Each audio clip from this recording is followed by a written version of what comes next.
8 page की report.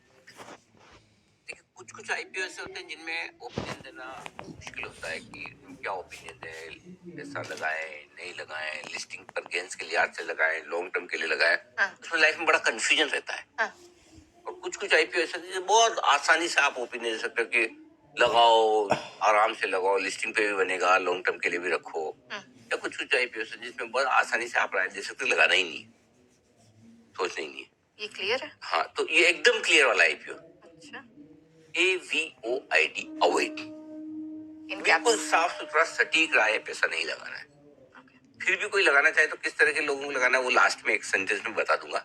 लेकिन मेरी राय इस आईपीओ में पूरी क्लियर कट अवॉइड किया और बहुत स्ट्रॉन्ग ओपिनियन है, वो मैं आपको बता दूं। मैं ये ओपिनियन देने के पहले 3 दिन से इंतजार कर रहा था कि शायद मैनेजमेंट से हमारी बात हो, तो हम कई सारे मुद्दे ऐसे हैं जिन पर बात करके समझना चाहते हैं कि कंपनी का क्या व्यू है और उस हिसाब से किसी पर राय दे तो बढ़िया। लेकिन अब चूंकि आज आखिरी दिन है, 3 दिन से कोशिश करने के बावजूद उनके इंटरव्यू फिक्स नहीं हुआ, तो जिन वजह से हमें पसंद नहीं है, क्लियर कट ओपिनियन जो निकल कर आ गई उसकी 6 वजह मैं आपको बता दूं। 6 बजे? हाँ, पहली वजह कि कंपनी क्या करना चाहती है इन्हें नहीं पता। अच्छा, हाँ, मतलब बेसिकली बिजनेस मॉडल ऐसा है कि जिसमें 2 पैसे मिले वो काम कर लें। ऐसा वो होता है कि वो वाले फाइनेंशियल सर्विसेज में है, गोल्ड रिफाइनिंग में है, ज्वेलरी में है, कमोडिटी ट्रेडिंग में है, एग्रीकल्चर ट्रेडिंग में है, वेयर हाउसिंग में है, सॉफ्टवेयर डेवलपमेंट में है, रियल एस्टेट में है,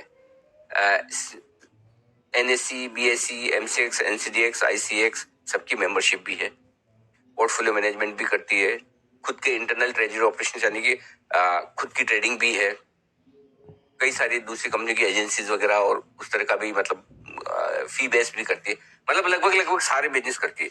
तो ट्रेडिंग भी, इन्वेस्टमेंट भी, एडवाइजरी भी। तो एक तरफ से अगर किसी को पॉजिटिव सोचता तो अरे वाह, हर तरह का बिजनेस जिसमें 2 पैसा बन जाए कर ले। लेकिन एज एन इन्वेस्टर आप शायद ये देखना चाहेंगे कि कंपनी और प्रोमोटर्स फोकस हो कि करना क्या चाहते हैं, पहली चीज। दूसरी चीज, आप उस कंपनी में पैसा लगाना चाहेंगे जिसकी रेवेन्यू ग्रोथ आपको नजर आए। वित्त वर्ष 2020 में 2765 करोड़ का रेवेन्यू था, जो 22 में 638 करोड़ का रह गया। दोनों साल 50-50% की दर से रेवेन्यू कम हुआ है। कम होते हुए रेवेन्यू में क्यों पैसा लगाना चाहिए, वो थोड़ा क्वेश्चन मार्क है। और जो 31 अगस्त तक के आंकड़े दिए कंपनी ने, 285 करोड़ का रेवेन्यू है। तो रेवेन्यू घट रहा है, बढ़ नहीं रहा है। अब ट्रेडिंग एक्टिविटी की वजह से पहले रेवेन्यू ज्यादा दिखा, अब कम है, भगवान जाने। वो जब तक मैनेजमेंट से आप बात ना करो, जितना आप, वो वाली बात है। तीसरा, कंपनी का जो सारा कारोबार है, इतने सारे जो ढेर सारे मैंने बताए, ये कंपनी की सब्सिडरी के जरिए होते हैं। एक अंदाज लगा सकते हैं कितनी सब्सिडरी होंगी कंपनी? सिर्फ 17 सब्सिडरी है, सोचिए। अब वो कंसोलिडेटेड बेसिस पर ये होल्डिंग कंपनी में कौन सी सब्सिडरी कब काम करेगी, कौन सी कब नहीं करेगी, किसमें अचानक से वॉल्यूम और प्रॉफिट होगा, किसमें नहीं होगा, समझ के बाहर की चीजें। लीगल इश्यूज हैं 2 प्रोमिनेंटली। सेबी की तरफ से कुछ लीगल इश्यूज हैं कंपनी को, और एक इनकी सब्सिडरी कंपनी जो अच्छा रेवेन्यू देती थी उसका GST लाइसेंस कैंसिल हो चुका है। नंबर 4 ही हो गया। नंबर 5, कुछ अनलिस्टेड इन्वेस्टमेंट्स कर रखे हैं इन्होंने डिवेंचर में। कुछ कंपल्सरी कन्वर्टेबल इक्विटी में है, कुछ नहीं है। उनका mark to market profit loss क्या है क्या नहीं, और अनलिस्टेड डिवेंचर्स में इन्वेस्ट करने की जरूरत और कहाँ की है पता नहीं। और आखिर में एक चीज और कहना चाहता हूँ, जो इशू आ रहा है पैसा, उसमें ऑफर फॉर सेल भी है। 250 करोड़ का ऑफर फॉर सेल है, 100 करोड़ का फ्रेश इशू है। जो 100 करोड़ का फ्रेश इशू है उसमें से 80 करोड़ जाएंगे एक सब्सिडरी को, और उसका नाम है अबान फाइनेंस। अबान फाइनेंस, इस अबान फाइनेंस का रेवेन्यू 31 करोड़, जिसको 80 करोड़ रुपए इशू में से जाएंगे, हमारे समझ के बाहर। सो मेरा पॉइंट है, जितना ज्यादा आप पढ़ेंगे उतना ज्यादा आपको लगेगा कि पैसा नहीं लगाना है, इसलिए मैं इससे ज्यादा नहीं बताना चाहता।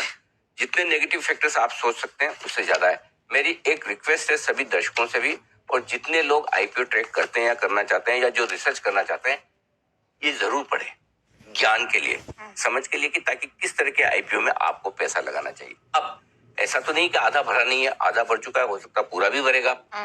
कई सारे लोग होते हैं, ये ऐसी तो कंपनी के शेयर बाद में चलते हैं, लोगों को ये भरोसा होता है। तो अगर आपको लगता है आप उस कैटेगरी के लोगों की, ठीक है, मैं तो फंडामेंटल देखता नहीं, मैं तो गेम हो जाएगा, इस तरह के सोच वाले लोग होते हैं ना, आपकी मर्जी, आप अपनी रिस्क पे लगाए।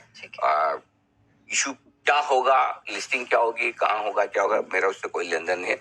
मैं प्योरली फंडामेंटल बेसिस पे ये बोल रहा हूँ। नेगेटिव फैक्टर जितने आप सोच सकते हैं उससे ज्यादा है, पॉजिटिव अनफॉर्चुनेटली मुझे एक भी नहीं मिला। अच्छा। हाँ, मैंने बहुत ढूंढने की कोशिश की, कुछ तो मैं कोई वैल्यूएशंस के लिहाज से मुझे पॉजिटिव दिख जाए, कोई बिजनेस मॉडल के लिहाज से दिख जाए, कुछ और दिख जाए, मैं नहीं देख पाया। अभी भी मैं तो कहूँगा कि अगर मैनेजमेंट आके बात करे, we are happy to be wrong.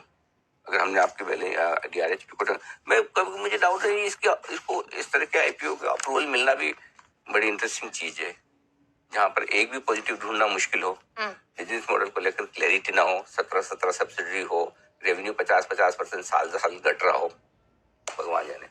तो फंडामेंटली अगर आप चाहते हैं अवॉइड करने की राय। ठीक है सर। ओके सर, मीनवाइल इससे पहले कि बाजार सेटल हो, यहाँ पर अब क्या एक्सपेक्ट करके चलना है? अभी जिस तरह के संकेत प्री ओपन में मिलते हुए दिख रहे हैं, ओके।